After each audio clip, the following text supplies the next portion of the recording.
So if we can go around the room and do introductions. We can start with Felix Severa. Mike Chadwick, Internal Audit. Molly Morrison, Controller. Alex Lipka, Chief Fiscal Officer. Desiree Camacho, Assembly Budget Analyst. Stephen Medave, Representative for the Anchorage Fire Department, Battalion Chief. We have a number of people on the phone. We have Ms. LaFrance and Okay, so do we have anybody on the phone that can introduce themselves so let us all know you're here? Well, Madam Chair, What is it? you want to start with Ms. Kennedy? Are you present? yes, present. Thank you. Ms. LaFrance? Yes, present. And then Sam and Joy, if you want to introduce yourself. Hi, Sam Thompson, BDO. And Joy Mariner with BDO. Hi, everyone. That's everybody you have on the phone. Okay, thank you. And I'm Assemblywoman Allard. So we'll go ahead and get started. And we have new business, and we have an internal audit report 2020-06 emergency vehicle preventive maintenance, Anchorage Fire Department. And what I'm going to do first is just start off with, we can have you, what was your first name again? I apologize. Steve. Steve. Are you okay with being called Steve? Sure. Okay, excellent. So maybe we could start off with you, unless the chief wasn't on the phone, I don't think. She was at headquarters. I think she's just slightly delayed getting out. Okay. So we'll ask her when she jumps on, and we can ask her a few questions too. Did you want to go ahead and start off with some of the maintenance that's going on with the audit report with the AFE? Do you want to brief us on anything? Well, I certainly can speak to the answers that the chief has responded to in the audit. I'm assuming everybody's had the opportunity to read it. Yes. And everybody's. Well, we might. Do you have any questions that you want to lead off with? Suggestion? Yes. Ms. Medave, maybe you could explain about some of the recent changes that have occurred at the maintenance shop regarding the supervision and those types of things. Sure. So, this is a timely audit report for us, just as well as it's revealing for city administration and how things have been running. This has been a challenge for some number of years through several administrations to address efficiencies and inefficiencies with inside accomplishing vehicle maintenance. As is identified by Mr. Chadwick's audit, we're constrained by not only just practical process of ensuring these vehicles are safe, but we also are constrained by regulations with inside fire service, such as NFPA requirements for vehicle maintenance. So adhering to those has always been the process that we've been attempting to get through. It falls in the jurisdiction of the fire chief, who's the person who has the authority having jurisdiction over the maintenance process. So again, now that the chief is here, I can let her take over and answer some of the questions. I'm happy to. We were just starting a history on how we got it. Sorry, can you just annotate the chief has shown us so that everybody in the public knows as well? Thank you. My apologies for being late. I stuck in a different meeting. So you want me to Keep going. Sure. So, like I said, this is a timely audit because it does answer directly through a process of revealing a lot of the things that have been brought up through not just the current fire chief, Chief Hendrick's administration, but several fire chiefs in the past. I've been privileged to work in and around the shop for the last 4 years of the nearly 17 years I've been on the department, and this has always been a process of challenge. The maintenance shop is constrained by lots of different variables. How vehicles are purchased, the cycle that they come into. We're expected to keep these vehicles operational for 25 years of service based on bond replacement cycles and those things. And you can imagine how much of a lift that is for what's described as a 5-bay maintenance shop, but it truly is a 3-bay maintenance shop that was put in service in the early 70s and does not meet a lot of the OSHA requirements for spatial layout the ability to work in and around these vehicles as vehicle systems have changed since that building was designed. We are challenged in several fronts, from just back in the day when it was just a squeeze, bang, pop engine. Now most of these systems are very heavily computerized. They run very differently. Standards have changed and the demands on the shop has changed. We also support both volunteer services, north and south, and they're constrained when those organizations pick up a vehicle through the fortunate ability of them to bond or acquire funding as nonprofits. Those vehicles become municipal responsibility. So it always sounds great when organizations have stepped outside, found a little bit of extra money, and been given an expansion of the fleet. There usually isn't funding that comes along to maintain that fleet. And as an example, we have 16 vehicles that are beyond what our expectations of organizational design was in Chudiak, and we have 13 vehicles. And when I say vehicles, that's anything that falls under the municipal's responsibility to manage. So those could be jet skis or trailers or fire apparatus or a light duty vehicle. They all are required by NFPA to meet certain requirements. And so it seems when you run through the report, and it's a very accurate report, I applaud Mr. Chadwick's team for going through and doing the job that they did, because it's honest and it's accurate. It points out some deficiencies that we are responsible for on our side, and I'll sit in the seat and be subordinate to the chief and say, yes, we're required to have policies for our department. Yes, there should be standards that are there. We have managed day to day to keep the red trucks on the road and the rubber connected to the road every day with more or less to the best of our abilities. So when we talk about policies, we can spend a lot of time writing down, you need to do it correctly. We know we need to do it correctly. We know we need to get policies in place. We recognize that probably at the time that the fire chief came into her position, and we really started to recognize how we're going to tighten these things up, we started to make adjustments about 2 years ago to walk towards this direction. We've accomplished a change of management with inside the shop. That happened before this audit came out. So we have new leadership. We were able to advance up internally somebody who came to us with a vast amount of experience from the maintenance industry. He has a wealth of knowledge in fire service maintenance. He's also very familiar with the Fleet Focus M5 system, which is something we didn't really have a good handle on. We spent a decade. The city went out, purchased a piece of software, gave it to the departments, and it was unwrap it and start using it. Was really the message. And we didn't have a lot of industry standards training. And going back to Chief LeBlanc, who came from the oil field, he was very surprised he could not pull the reports from the system that he would expect. No one really was familiar with running the system except for the day-to-day, plug these numbers in and we hope to get these numbers out. That's all changing. We're very confident that throughout the rest of this year and going into 2021, we're going to have a really wealth of better organized data within the system. So when we talk about setting and writing policies, we're going to put into process what those policies are. We're going to use the software within inside the system correctly. We're making great strides at eliminating the nearly 400 people that put data into it within inside the Anchorage Fire Department, and limiting that down to just the maintenance shop interacting with that and using a different process. That's going to provide us much more accurate data. As you can imagine, if you have an employee who gets into Fleet Focus, say once a month, and starts to navigate their way through this somewhat complicated system, you're going to get some erroneous data. We're steeped in erroneous data. We're working through it to make that much more accurate.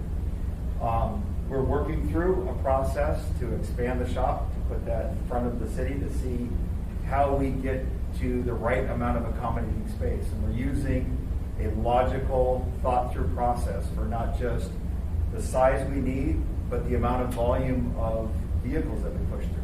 Because you can imagine, with a 3-bay pull-through shop, if I have a vehicle come in for 30 days it's waiting for parts, I now have a 2-bay shop. Because quite often, when you're dealing with a vehicle that's upwards of 17 years old and you're confronted with, you gotta replace the transmission, you don't just go to eBay and find the transmission. Very often on these heavy apparatus, that transmission has to be manufactured, and that could be several weeks to several months to get something like that shipped into Alaska. So those are challenges that through will and just a strength of passion about serving the community, that shop has managed to keep it together. We're starting to come apart a little bit, and the audit shows that. We know that. We see that in employee morale and just the time it takes to move the machinery through the shop. So I guess I can pause there and see if there's... I do have a couple questions. Chief, is there anything you want to add before I ask any questions? Well, I think Steve kind of captured the history of it. We have made multiple attempts to give the shop more resources. The administration definitely recognizes that we didn't have, I don't think we have the right personnel mix. It's taken us longer than we had hoped to do a management change out.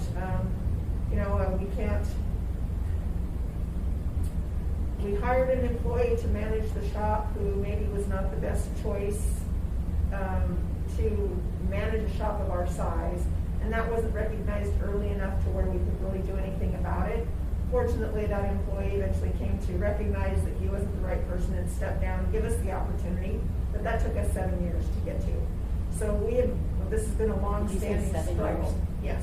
So that's been a long-standing struggle with how we work through our abilities. And in that, during that time, we took the Deputy Chief of Administration, who was vital to the management of the organization, and realized that at this point in time, we need another mechanic more than we need somebody in management.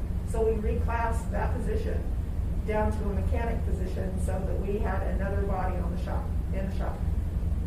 We have also, we're carrying an extra mechanic, a temporary mechanic at this point that's unfunded, because the workforce at the shop is also an older workforce, and when people are older and later in their career, sometimes they take longer to heal from work comp injuries, or they have non-work related injuries that they have to recover from. So we spent about 2 years, most of 17 and 18, struggling with staffing at the shop because we had people who had family related issues, they had non-work related issues, or they had work related injuries.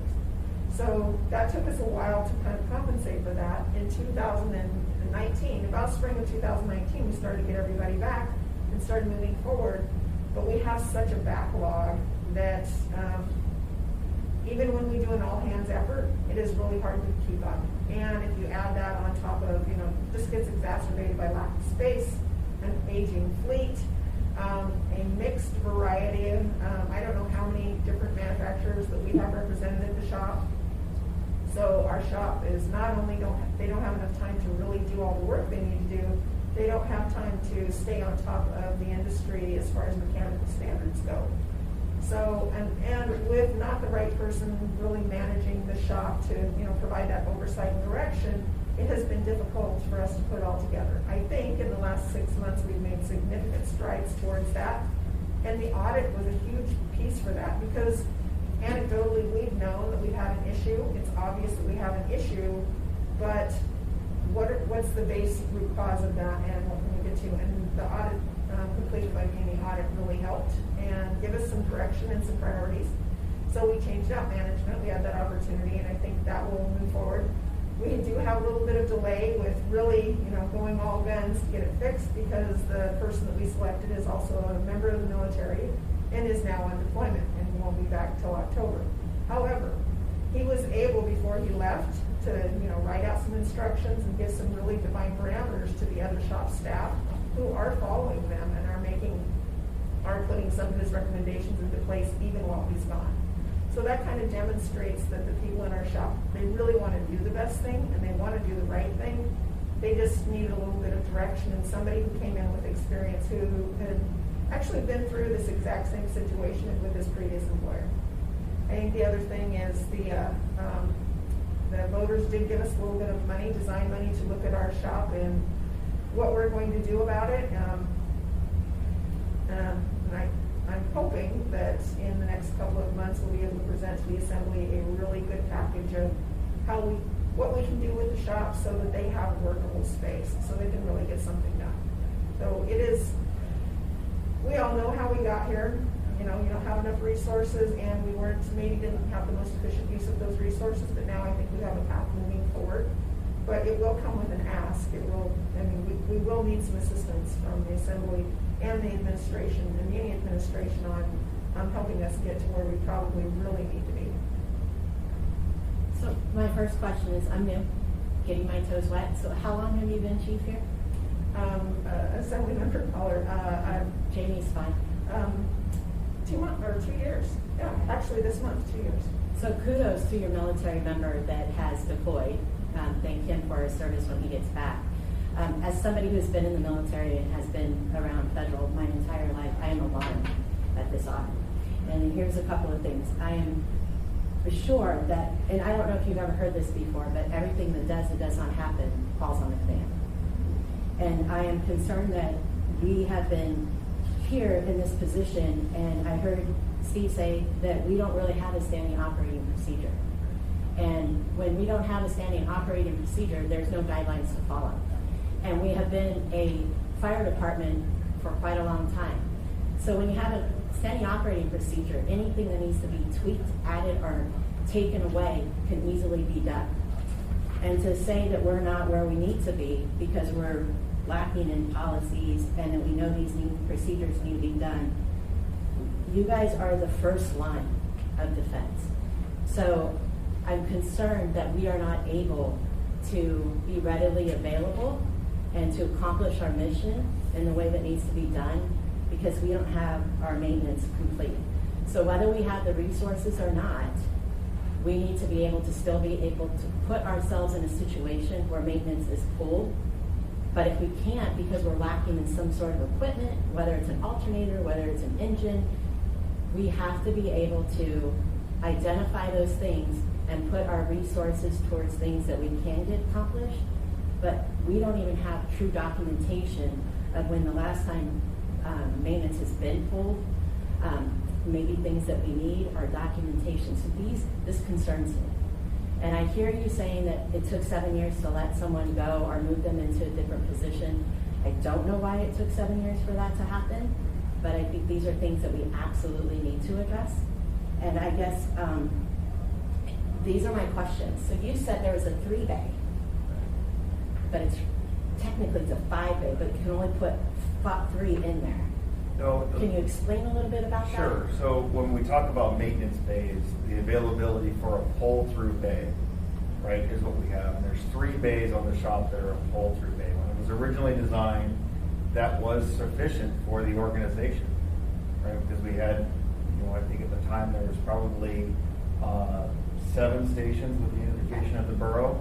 I could be off on that number, but we didn't have the apparatus and needs that we have today. So when that shop opened, it had a paint bay, and that is one of the straight-in bays that dead ends into kind of a utility space where you could do some light maintenance and maybe do some spray booth paint touch-up was the vision of that. And then there was an afforded somewhat of a welding bay or a light-duty vehicle bay, and then there was 3 full pull-through bays. So those pull-through bays in the industry are typically where the apparatus, you want a bay, by industry standards, it's probably as long as what the ladder length for your fire apparatus that have ladders on top of them. So you can extend that ladder all the way out and do service maintenance in a controlled environment. We don't have 105-foot bays. The bay is just short of 60 feet. So all ladder maintenance has to happen only in the summertime when there's non-inclement weather to get out and do ladder service testing on aerial apparatus. So these are workarounds that have been coming for greater than 30 years. Right. We've been on this path. And my understanding, this is fire chiefs before I was kind of in the position that I'm in to be able to speak to this. There was arrangements made with Merrill to reacquire property and move things around, that money was set aside to expand the shop in the early 2000s. That kind of evaporated that process. It didn't happen. So this has come up multiple times, that there's been increasing need. Minimum standards for bay space, you should have a 25-foot wide bay so that you can set parts out beyond the vehicle workspace so an employee has a safe work area. We're not afforded that. We're stepping over things, we're sliding things on their vehicles. It's a tight space and they're doing, yeoman's work with unsharpened pencils, in a lot of ways is what's happening. And they're still getting a tremendous amount of work through done. And to say that we don't have policies, we do have written guidance. We use NFPA as the cornerstone for all of the inspections that are done. There is some disconnect in how the employees relate to that, but the expectations of the standard of the chief is that we're inspecting vehicles to NFPA standards. The discussion amongst the team during the audit, there are some historical difficulties with the way the employees view their supervision and how work is conducted there. And those are things that we're handling at the administrative level to clarify that. We have a robust training program that seems by some employees to be very excessive because a lot of these mechanics, as the chief spoke to, they're going into the latter part. By the time you're service qualified and work on fire apparatus as a heavy equipment apparatus mechanic, you probably have been in the service industry for about 20 years. We've not been afforded a unification with UAA and their campus and their diesel mechanic program to bring in a younger workforce. There isn't a lot of shops nationally or within the state that work on fire apparatus much the way we do here in the municipality. This is Class A service for a community that will ensure the investment of the vehicles. It's the right way to do it. Outsourcing or combining municipal service, one day you work on a bulldozer and one day you work on a response apparatus, that's failed in many cities and many communities. Right? It's been tried here at times, and it's been made very clear that the standards that NFPA sets are a little bit different than what it is for the bulldozer industry or the road grading industry. So with your technicians and your maintenance mechanics, do we not cross-train them in order to get their EDT? So to get their emergency vehicle technicians to certify them for industry standards, can we cross-train? Is that a possibility? It really isn't so much, maybe I'm misunderstanding your question. It says here, because everything I'm getting is straight from the audit report. So when they say there's no policies in place and we're not doing proper PMCS, preventive maintenance, that they're also saying that we do not have or possess sufficient emergency vehicle technicians who are certified for industry standards. Are these things that I want to come with you? I would like to come down and see everything that's going on down there because I'm concerned that you don't have the resources and that we need to step up to help provide that for you. So I'll take care of the uncertification piece. In the past, for the majority of Anchorage Fire Department members, if we had an incentive-based payment program. So you have your base rate, and if you were certified at a higher rate, you got an incentive, a percentage point depending on what your incentives were, based on the union contract. Several years ago, to make paying employees easier, we eliminated a lot of those incentives and just rolled them into the base rate. Somehow, so the mechanics, all of our mechanics actually had EDT certification at the time. When the change out happened to where that got rolled into their base rate instead of an add-on, somehow that didn't get updated in the position description, and so the employees felt that, we're not getting paid extra anymore, so we don't have to go out and make sure that we're certified. And management at the time totally missed the fact that they weren't maintaining their certifications. So when the audit team was there and started asking questions, hey, that actually brought it to our attention, the fact that the employees had not been maintaining their EDT certifications. And we explained to them that no, and they had been told by the administrative representation, who was Chief Nandavi's predecessor, that they had to get their EDT certifications, and we were in the midst of setting up a class to make sure that they had renewed and were back within their certification parameters. But there's just miscommunication. The previous lead mechanic for the shop did not make sure that got set up correctly, and there was a delay, a bit of miscommunication. So we actually had the class scheduled for March. And then COVID hit to address this, to get them all back up on their, so that they were all maintaining their minimum standard. Most of the senior people at the shop did have their EDT certifications. Because they didn't have the document on the wall, they didn't think that they had it. But we did do some follow-up after we got the audit report and confirmed that most of those people did have at some level of their EDT, and we're in the process of getting them renewed. It was some of the newer people that we had not held to make sure you get your EDT standard. So the department now will provide that training as soon as we can work out how to make sure it gets delivered. And we will continue to reinforce that they have to maintain that in order to stay employed with community, because it is a minimum standard for their job. So do you guys have any questions? Thanks, Madam Chair. Felix? So a few questions. And first, I just want to thank Mike for the audit. This was very well done, very thorough.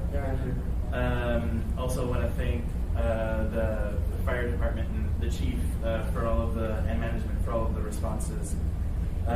So want to go through a couple things. So first is on the lead mechanic position. So page 5 of the audit talks about how the position had just been filled. Is that lead mechanic the same person you referenced that is on deployment right now? Yeah. Yes. Okay. So before this individual, was that position filled? Yes. And that was the person that I referenced who was, basically 7 years. Yeah, who maybe didn't come in with the experience that he should have. Past administrations struggled with holding people accountable within their probationary period. We have not. I absolutely 100% admit that the fire department is one of those organizations where when you join us, you're part of the family, and we have a hard time holding people accountable to the standard they should be set. If you get to know somebody, then it's hard to hold them accountable, and if they're not meeting the requirements, to move them to someplace else where they can be more successful. And so we've kind of gotten that situation, and we have made multiple attempts over that 7 years to help that person through training and coaching and mentoring and giving him some firm direction on things he should be doing. And so it has just been it's been a pretty long process. As you know, with human resources and personnel rules, we only have so many parameters, and he was truly trying his absolute best to step up and to be able to do that work. But he didn't have a solid base to start with. And he recognized that at a personal level and realized that he was not the right person. So he personally chose to step down and give us the opportunity to select someone who came in with the right background and also the right personality to really lead the shop. And that's where we are now. Okay. Next question on the lead mechanic. So page 4 of the audit talks about the inability of the lead mechanic to enforce accountability in the maintenance shop. When has this been an issue? Pretty much since the transition was made by the municipality that to be a supervisor, you could not be within the union. So many, many years ago. Wait, can you say that again, please? So under municipal code, if you are supervising employees, you cannot be in the same union with them. So many years ago, the battalion chiefs and people in supervisory position were taken out of the union and turned into non-reps so they could supervise. The choice was made by the municipality. Yeah, actually, sorry, I have a better fine-tuned question than that. So specifically, are there instances where the lead mechanic should have been able to enforce accountability but hasn't been able to? Yes, multiple times, because the lead mechanic can only coach in council. If you have employees who need something stronger, written reprimands, oral reprimands, things along those lines, they have to bump it up to a battalion chief. And because the battalion chief is also managing 40 other employees, it's difficult for them to manage the day-to-day operations of the personnel supervision at the shop. So, for example, if the lead mechanic said, "These are your priorities for today. This is what you're going to work on," and a mechanic says, "Well, I can do a little bit of that, but this is really my pet project, so I'm going to go over and do this." Dave would do the coaching and the counseling. Well, he would try to do the coaching and counseling piece, but he couldn't get to that moral reprimand piece because the battalion chiefs are also operations battalion chiefs, and it's all a timing thing. And under collective bargaining rules, we have to do an investigation. So it turns into a really long process but if the lead mechanic would have been a supervisor, it makes it much easier to contain that all within their lane. So that's a big struggle with. Sorry, one more question on that point. So has IAFF, are they willing to discuss switching that lead mechanic, taking that out of the union? Probably not. And have you guys tried to have that discussion with them? It's gone back and forth. So at one time that was a supervisory position, but then when the VNE decided this is how it was going to be, the administration at the time made the decision that they would just make this a lead position to where they would direct work but not supervise. And the deputy chief administration was the actual supervisor for the shop, which was not working. So we've been trying to figure out, that's why we put the battalion chief, a battalion chief in charge of the shop, to see if we could make that work. We would still need a lead mechanic because we still need an additional person that is doing the service writing and prioritizing and directing. If we had supervisory ability to that, it would be beneficial, but I don't believe that the union would support that option. Can I follow up on that one question you asked about that? Sure. Yeah, I have a couple others, but go ahead. Do you, and I know this is probably going to put you a little bit on the spot, but I really want to know, and if you could give me your truly honest opinion without thinking that something would come back, do you almost find that with the contracts or with the guidelines you guys have with the union that it's actually setting you back a little bit on some of these decisions that you could potentially make to better the department? Well, because we haven't had a conversation before, I think you'll come to know that I try 100% to be honest. Yeah. And I don't let any of the, what the profession can. I just didn't want to put you in a pickle. Okay. So you'll get the facts from me. Actually, our biggest struggle has been that the municipality pulled the supervisors out of the union. I think that's been our biggest struggle when it is specifically outside on this thing. Yeah, because it creates an us and them kind of atmosphere for our organization. Yeah. And I'm sure other people would have other opinions, but I think that has been a struggle for us and has caused financial issues. It's caused the us and them morale issues. And the shop is probably the place where we see this the most. So from shop employees, there definitely is we're the shop employees, we're the mechanics, and it's us versus administration. We have worked really hard since Chief LeBlanc was here and forward. We have worked really hard to help them get past that and for us to get past it as well, because I definitely think there were some administrative views that, those guys in the shop don't do any work, kind of attitude. We have worked really hard to mend that fence, and so that we're all in it together. They do spectacular work with the resources that they're given. I think IFF is actually a complement to that. Of course, the contract, in my mind, is not perfect, and yes, there are some things that we struggle with, but we're in contract negotiations right now, so hopefully we can resolve some of those. I'll let Mr. Rivera finish up on these questions. Thank you, Madam Chair. So a couple more. So first on EBT.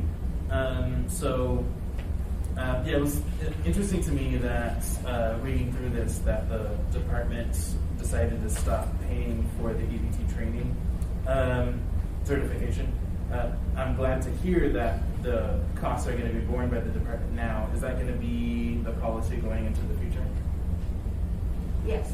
Yeah, that's typically what we do is if an employee doesn't receive an incentive for a certification, but it's a certification that we want, then the department will pay for the training and pay for recertification and whatever it takes for that to happen.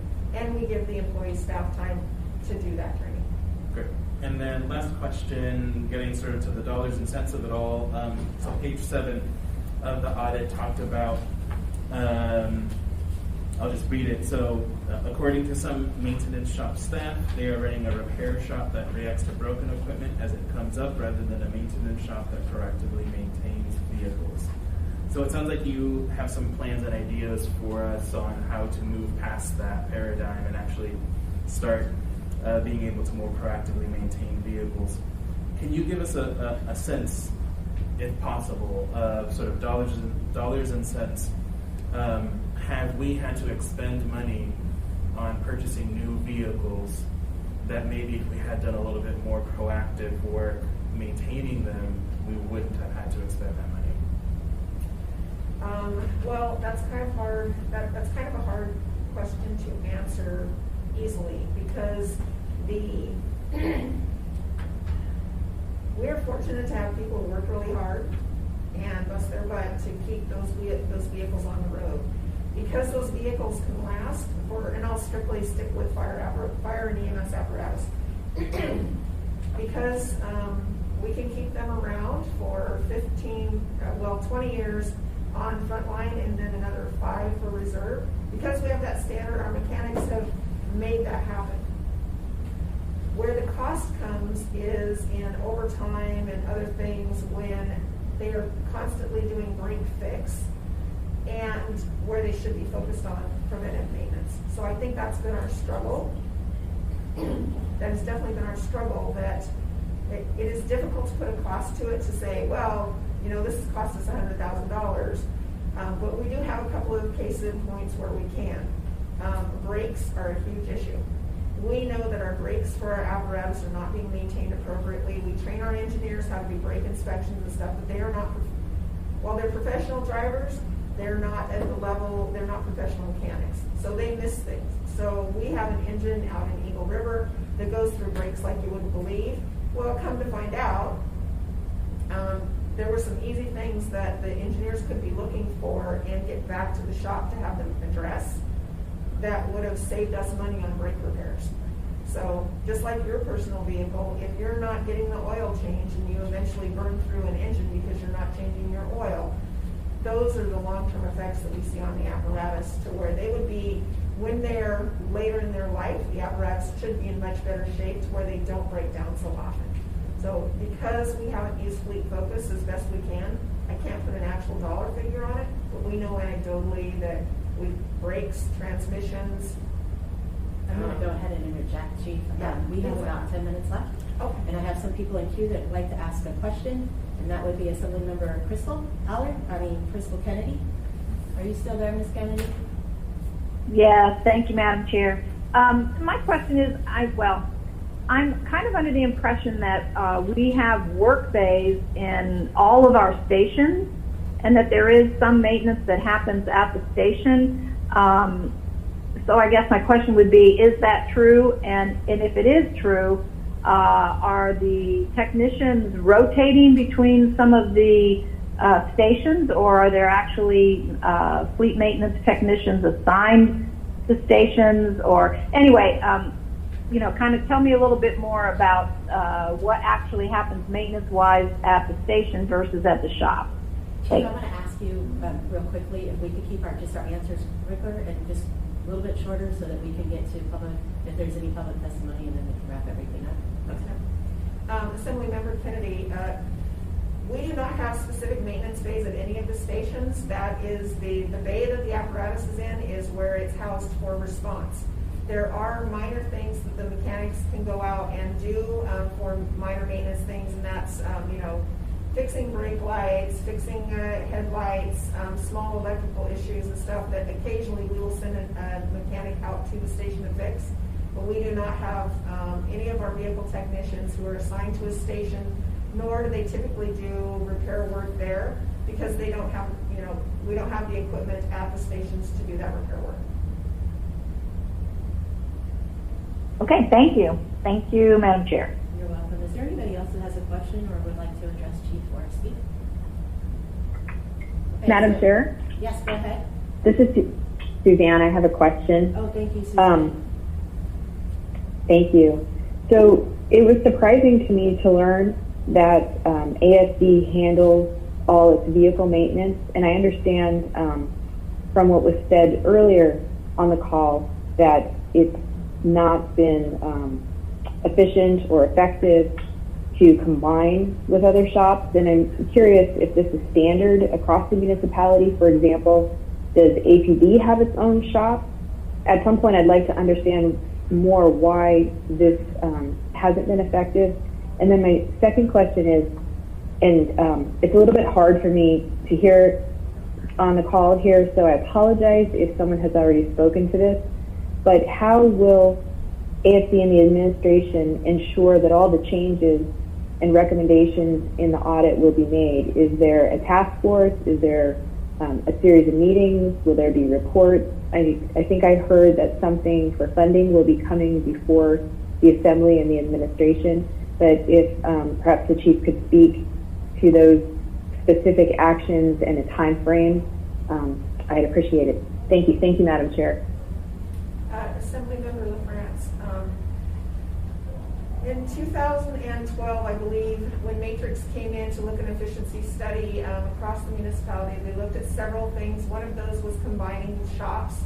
APD doesn't have a separate shop. They have, they are under M&O's fleet maintenance shop, and fleet maintenance takes care of the majority of the municipality. Transit has their own shop, and maybe AWU. AWU might have their own shop, I believe. It really comes down to the type of vehicles that you're performing work on. Anchorage Fire Department is responsible for all, for the entire fleet of emergency response apparatus and all vehicles that belong to Girdwood Fire Department, Anchorage Fire Department, and Chudiak Fire Department. All of those, or the majority of those, are specialized equipment that require special training and special tools. So that's why it has been kept with Anchorage Fire Department. And that was the result of the Matrix study, is they agreed that it was a much more efficient operation to have specialized shops for specialized equipment. So that's when we have continued to meet that. Due to the national standard that we are trying to follow and get to that piece, I continue to support that, that we need mechanics who are available 24/7 to work on our equipment. What was the second question? How are we going to make sure that we do the audit? Battalion Chief Mendavi has been tasked with keeping us on task to ensure that we address all of the components of the audit, and as well as the new lead mechanic. And he is working on a draft plan that he'll present to tell us what the timelines are, when we can expect all of these components to be, at least have a plan to be addressed. So we don't have a task force. It is basically Battalion Chief Mendavi and lead mechanic Scott who will keep us on task for that. Do you have anything else, Suzanne? Thank you, Madam Chair. Just who is doing the draft plan, Chief? Did you say the lead mechanic is putting that together? Yes, our new lead mechanic and battalion chief, who is Oral Scott, and our battalion chief, Steve Mendavi. Got it. Thank you, Chief. Thank you, Madam Chair. Thank you. Desiree, do we have anybody online that wants to give any public testimony or speak up? There is one person ending in 3277. If they want to speak. Yeah, let's go ahead and ask them if they have anything they'd like to say. So we'll open it up to audience participation. We have a few other Hey, items in the new business. I don't know if you want to address those or not. Oh. For the audit status update? Yes. Would you like to go ahead? BDO. That's actually They're on. Joy Mariner. Okay. From BDO, and Sam Thompson Okay. would be best able to address the BDO. Right, so it's Sam and Joy. Yes, Sam and Joy. Okay, so we're gonna go ahead and do the audit status update. Would you guys, Sam or Joy, would one of you guys like to speak up, or both? Sure. I'll start off. This is Sam. Well, thank you, Madam Chair, for the opportunity to present today for everyone on the audit committee. Just to kind of start off the brief introduction, my name is Sam Thompson. I'm an audit director at BDO. I've been with BDO for 10 years now, and this is my 10th year working on the audit of the Municipality of Anchorage. Joy Mariner is with me as the office managing partner for our firm here in Anchorage. She's the partner responsible for finding the opinions for the municipality as well. I'll give a brief status update of where we're at with the audit as of today, and then be open for any questions that anyone on the committee might have. So to start with, we are substantially complete the majority of our audit. We have issued 2 audit reports to date. We've issued our opinion over the financial statements for Civic Ventures. We issued that back on April 15th. I'm happy to report that we issued an unmodified opinion over those financial statements, and we have no issues or causes for concern to discuss related to that report. This past Monday, June 22nd, we issued our opinion over the financial statements for the Port of Alaska. Again, we issued an unmodified opinion there, and we really have no issues to discuss as well related to those financial statements. We are very close. We're probably 99% of the way there on issuing our opinions over the financial statements for the water utility, the wastewater utility, and then the electric utility. We anticipate issuing those statements by next Tuesday or June 30th.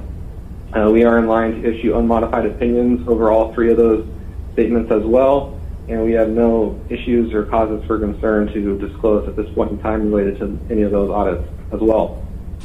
With that, we then have 2 big pieces outstanding to complete our overall audit for the year. That would be the issuance of our opinion over the CAFR, or the Muni-wide consolidated financial statements, as well as our federal and state single audit reports. We're working with management and controller division. We've come up with a target date now of approximately July 24th to issue those opinions by. We're very far along on those audits.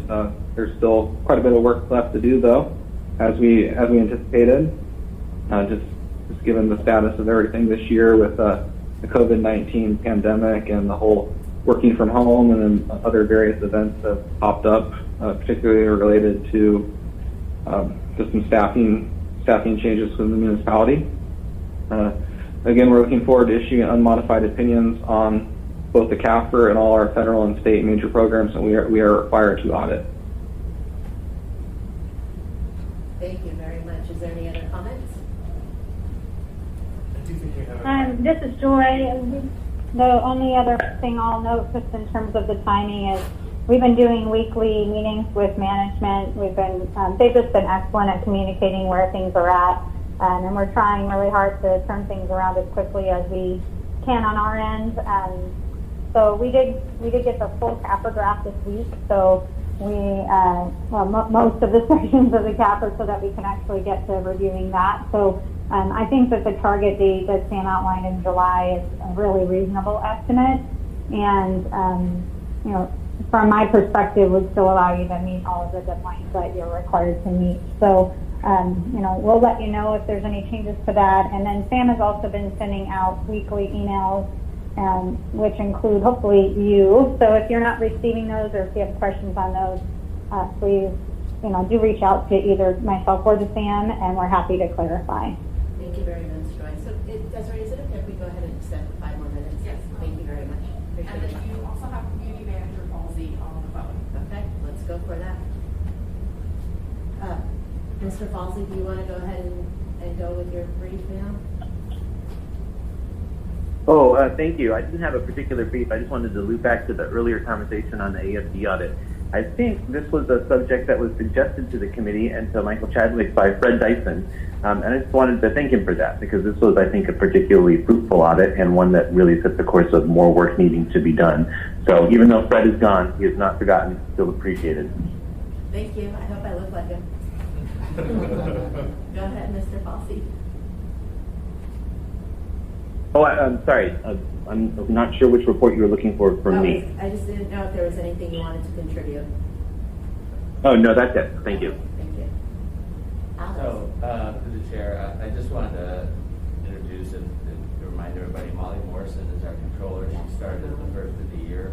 She came to us after many great years with MLMP, and has actually been working dual duty through that transition and that sale. And she has been the one that has been shepherding the entire audit process and doing an outstanding job of it. So I just wanted to make sure you understood what her role was in the process.